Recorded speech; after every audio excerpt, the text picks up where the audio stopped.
రాంచీ వేదికగా ఇంగ్లాండ్తో జరిగిన 4వ టెస్ట్ మ్యాచ్లో టీమిండియా విజయభేరి మోగించింది. ఇంగ్లాండ్తో జరుగుతున్న టెస్ట్ సిరీస్ను భారత్ జట్టు ఇంకొక మ్యాచ్ మిగిలి ఉండగానే కైవసం చేసుకుంది.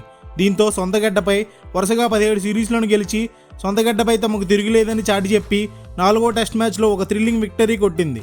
అయితే 4వ టెస్ట్ మ్యాచ్లో భారత్ జట్టుకు విజయం అంత సునాయాసంగా దక్కలేదు. 192 పరుగుల లక్ష్యంతో బరిలోకి దిగిన భారత్ జట్టుకు ఓపెనర్స్ కెప్టెన్ రోహిత్ శర్మ 55 పరుగులు, యశస్వి జైస్వాల్ 37 పరుగులు చేసి మంచి ఆరంభాన్ని ఇచ్చారు. అయితే పిచ్ రోజు రోజుకు బాగా టర్న్ అవుతుండడంతో ఇంగ్లాండ్ స్పిన్నర్లు రెచ్చిపోయారు, నిలదొక్కున్నారు. అనుకున్న సమయంలో వరుసగా రోహిత్ శర్మ, యశస్వి జైస్వాల్ను పెవిలియన్ దారి పట్టించారు. వరుసగా ఇండియా 120 పరుగులకే 5 వికెట్లు నష్టపోయి పేకల్లోతు కష్టాల్లో కూరుకుపోయింది.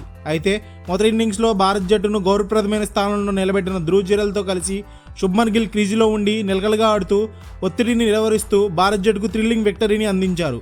ఒక పక్క హైదరాబాద్ టెస్ట్లా జరుగుతుందేమో అని ఫ్యాన్స్ కంగారు పడినప్పటికీ ఆ ఒత్తిడిని ఏమాత్రం కనపడనివ్వకుండా రెండవ టెస్ట్ మ్యాచ్ ఆడుతున్న ధ్రువ్ జురెల్ అద్భుతమైన ఆటతీరును కనబరిచారు.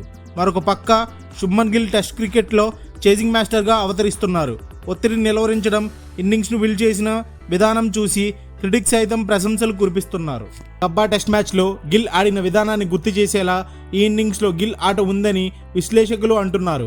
అలాగే తమ స్పిన్ మాయాజాలంతో ఇంగ్లాండ్ రెండో ఇన్నింగ్స్లో బౌలింగ్ పర్ఫార్మెన్స్తో ఇంగ్లాండ్ను 145 పరుగులకే నిలువరించడంలో కీలక పాత్ర పోషించారు కుల్దీప్ యాదవ్ అండ్ రవిచంద్రన్ అశ్విన్. అశ్విన్ తన కెరీర్లో 35వ 5 వికెట్ల హాల్ తీసుకోగా కుల్దీప్ 4 వికెట్లు పడగొట్టారు. మ్యాచ్ అనంతరం రోహిత్ శర్మ అవార్డు ప్రధానోత్సవంలో మాట్లాడుతూ ఈ సిరీస్ చాలా కీలకమైనది. ఈ సిరీస్ విజయంలో 4 టెస్ట్ మ్యాచ్లు ముగిసేసరికి జట్టు కనబరిచిన ఆటతీరు చాలా కీలక పాత్ర పోషించిందని, కుర్రాళ్లకు తమ బాధ్యతలు అర్థం చేసుకుని ఆడిన తీరు అద్భుతంగా ఉందని కొనియాడారు. నాది రాహుల్ వైది కుర్రాళ్ళకి ఒక ఒత్తిడి లేని ఎన్విరాన్మెంట్ క్రియేట్ చేయాలన్న లక్ష్యంగానే ప్రదర్శిస్తున్నాం. ఎటువంటి ఛాలెంజింగ్ సిచ్యువేషన్స్లో అయినా సరే వారి ఆట తీరును మెరుగుపరుచుకుని ఒత్తిడి లేకుండా రాణించేలా ఉండే వాతావరణాన్ని క్రియేట్ చేశాం.